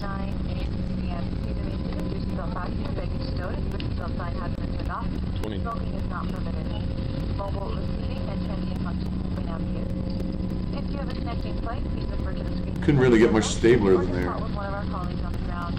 We do thank you for using your Canada member of Star Alliance for your travels today. I hope you've had a pleasant flight. And we Shouldn't look you forward be to calling seeing you again somebody? soon. Getting those signal hills from here too.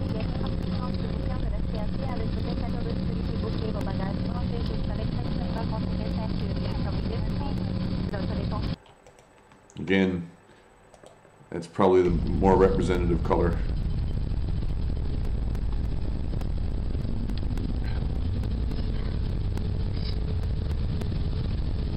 We touched down at like 142. It's awesome.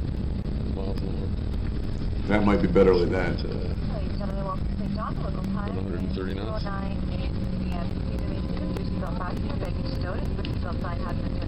20. Smoking is not permitted. Mobile receiving and transient functions will be navigated. If you have a connecting flight, please refer to the screen beside the terminal or consult with one of our colleagues on the ground. We do thank you for using your Canada member of Star Alliance for your travels today. I hope you've had a pleasant flight. And we look forward Funny. to seeing you again Just soon. like if you those signal hills. We spray cleaned the plane, which formed all these ice crystals en route. Wouldn't it, right now? Suppose we did. I mean, say we, if theoretically that was to occur, and all of the dirt was collected. What will we know about the dirt? Came from somewhere else.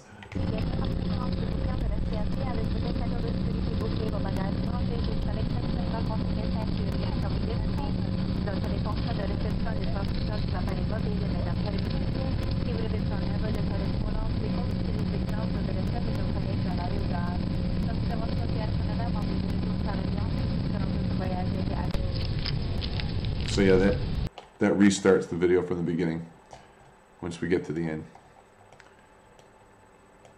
So things that need to be identified. That's the climb down, and somewhere along here is 67 miles to Clarenville, and then we're crossing Bay Roberts.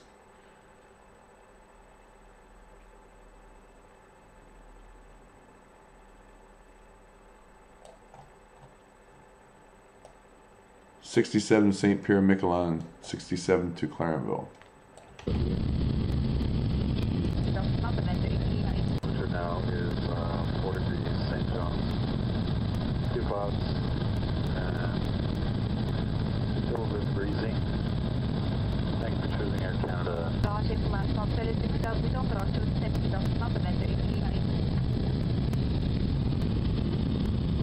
So seating about 89,000.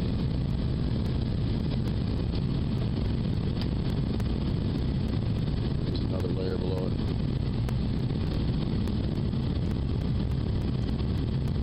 Broken layer. This is 7 minutes up here.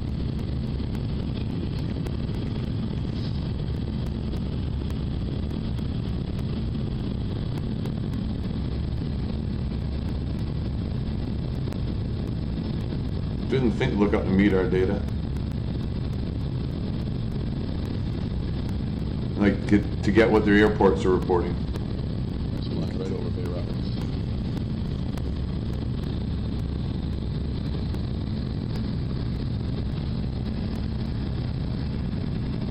Setting up our final.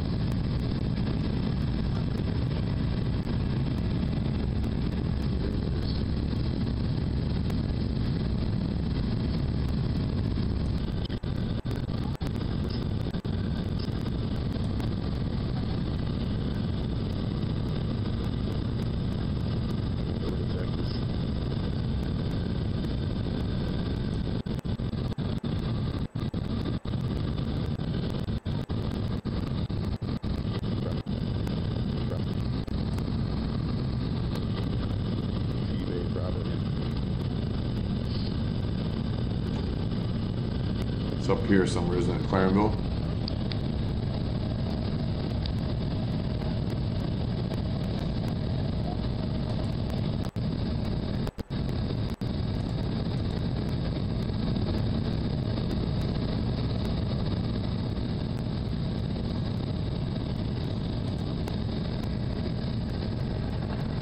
Good afternoon, Mr. Flight Deck. Just to give you an update.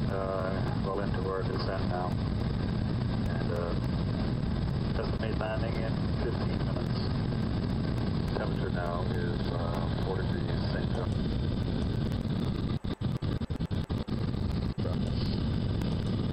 Bay Roberts.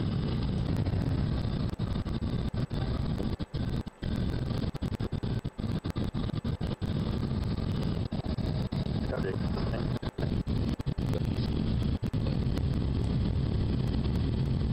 Broken layer. This is 7 minutes up here.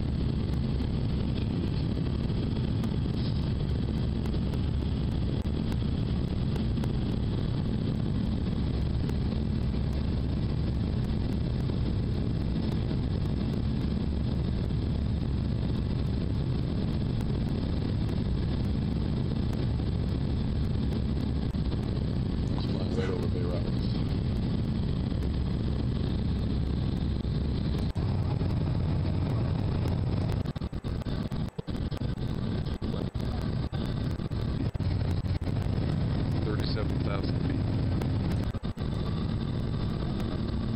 Must be right at the beginning of the clip, right?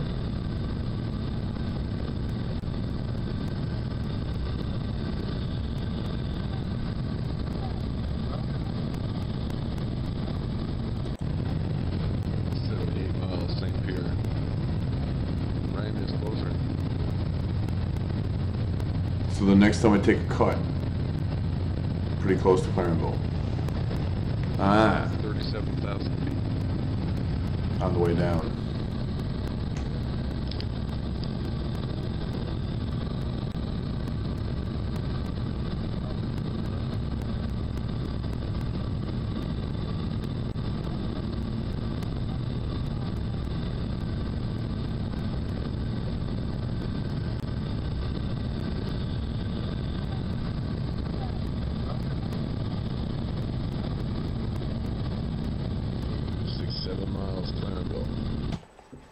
brother.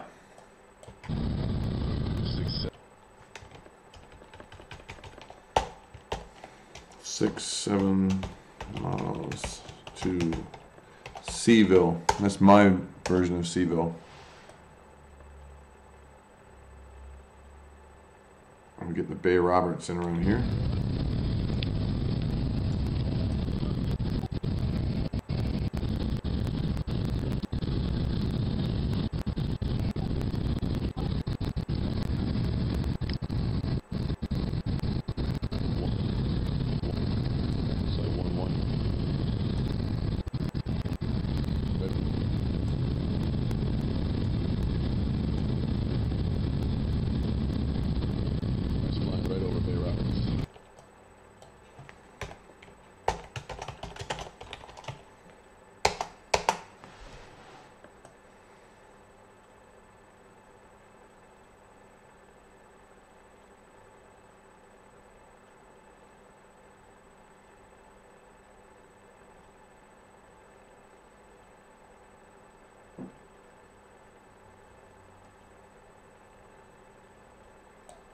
Then straight in through the, so we turn on final wind.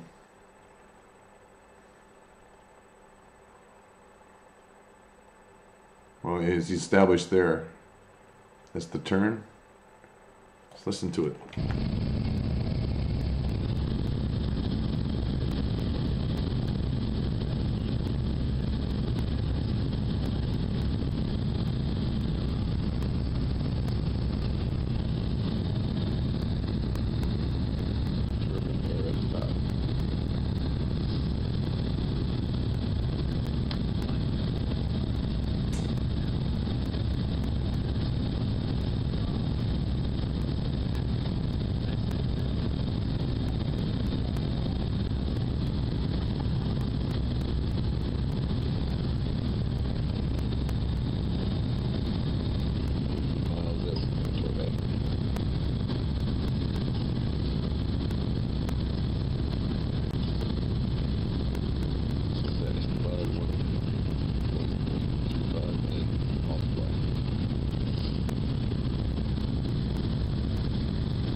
So we get, speaking of time zone, there's the Eastern time zone, there's the Atlantic time zone, and then there's the Newfoundland one.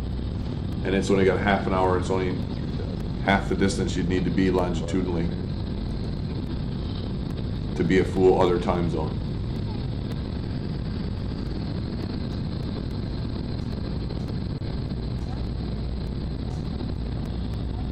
There are places north and south that share the longitude though.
You're the one leveled, yeah. Whoa! He's the one leveled it out. I remember thinking on the way down, man, I'd like you to see the ground. There's nothing that frustrates me more than not having a clear view of what's right in front of me when on anything. Which is what makes landing, being a passenger in an aircraft going to Labrador even more fun.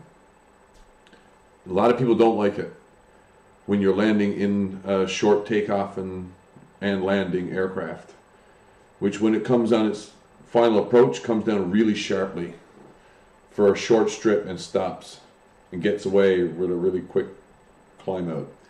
So when it comes down, if you're a passenger in the back, you're looking right down an incline like you're riding on a bicycle or on a skidoo or possibly on a horse. A horse must be worse, up off the ground.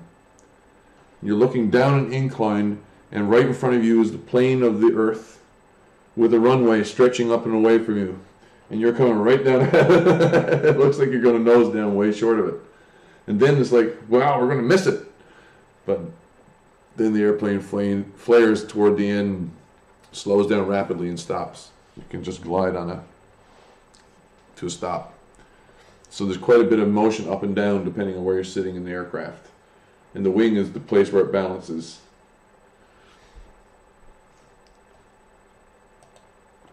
Not so bad in a jet airliner.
Tired of listening.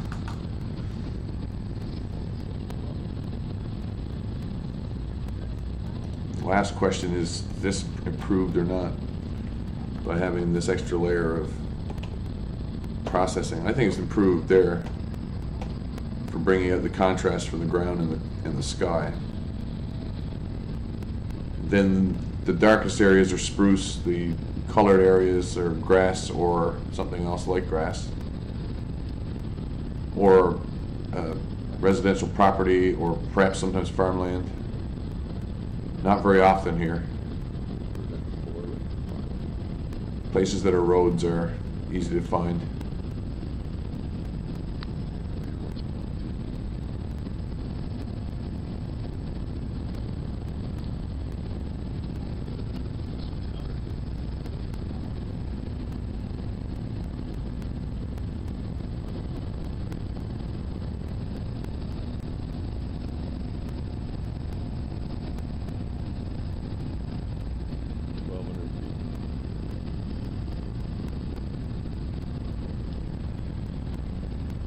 So that looks quite a bit like Cape Spear down there. I have to admit, that could be the harbor. But man, we're landing on the airport. That's all in front of this. Jesus Christ, what am I saying? That's Torbay.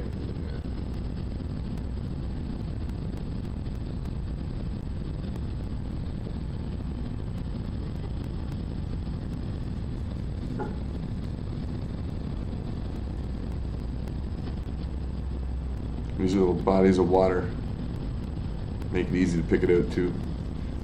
Here's the further proof.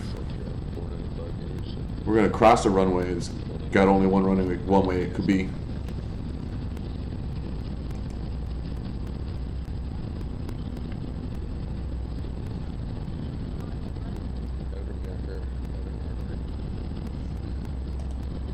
outer marker.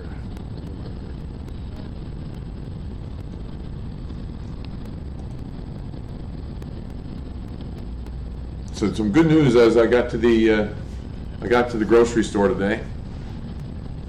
So I've been waiting for the 2-hour break before I take a stop. I'll probably pack in for about 45 minutes, maybe an hour.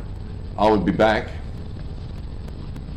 and I'll have some preparation ready to put into doing this part. 130 knots.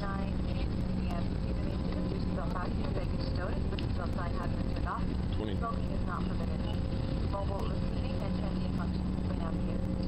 If you have a connecting flight, please refer to the screen beside the terminal or consult with one of our colleagues on the ground.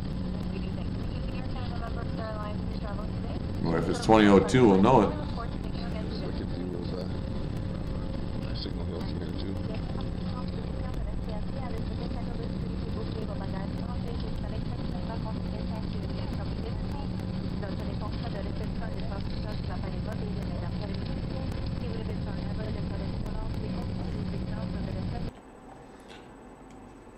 Cool. Yeah, we only crossed one runway. We came off the one that we landed on, so that has to be 20? I don't know. I think it could also be it could also be 16, because you just get off the right access ramp. Anyhow, I'm gonna give it up for just about an hour. I'll be back. Thanks for watching YouTube. My name is James PFP. I'll talk to you soon.